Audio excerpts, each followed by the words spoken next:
Fat America. America is getting fatter. Back in the 1970s, only 10% of teens were overweight. But today, 1 in 3 teenagers, or more than 25 million, are overweight or obese. Let's take a look at the reasons why. Car culture. In the 1940s, the population inside cities grew rapidly, and American families started to move into the suburbs. Today, more than 50% of American teenagers live there.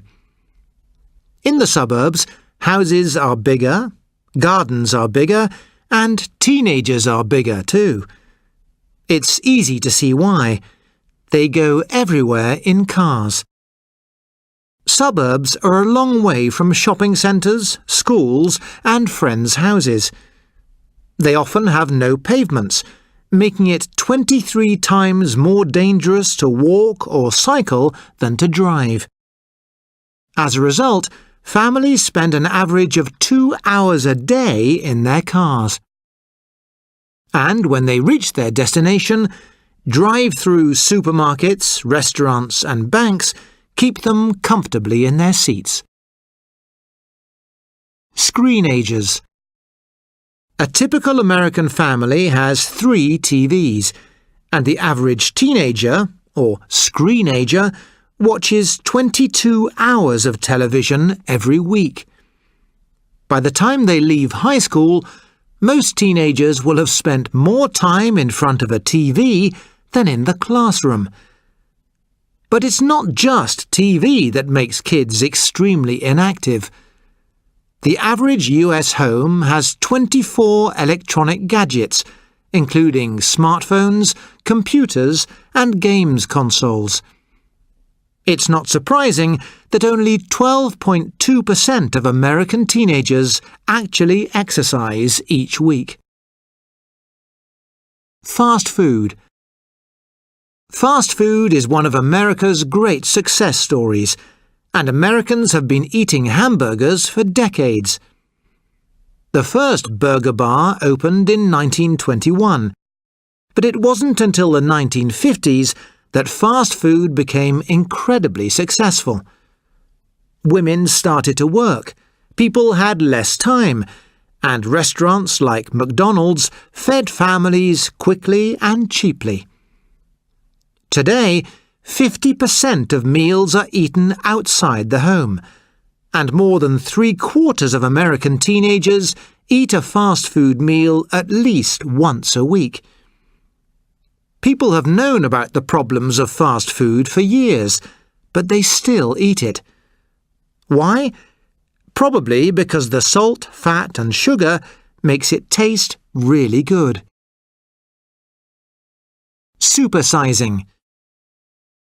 In the 1960s, jumbo-sized popcorn went on sale in a movie theatre in Chicago. The manager wanted people to spend more, but he noticed that customers only bought 1 bag of popcorn because they didn't want to look greedy. However, they didn't mind buying a bigger-sized bag.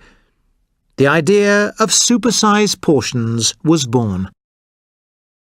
In the 1970s, fast food restaurants adopted the same approach and introduced larger fries and sodas. Surprisingly, today's small fries are the same size as large fries in 1970. Similarly, the largest soda in 1955 was much smaller than today's child-size soda. Over the last 3 decades, the average teenager's calorie consumption has risen by 25% to 2,700 a day. Worryingly, that's 700 calories more a day than they need. So, what does the future hold for America? Doctors fear an epidemic of illnesses like diabetes, heart disease, and cancer. Many think this could be the first generation that doesn't outlive its parents. But health centres for obese children are starting to make a difference. At the centres are children like 12-year-old Conchita. Conchita's tired today because she's been exercising.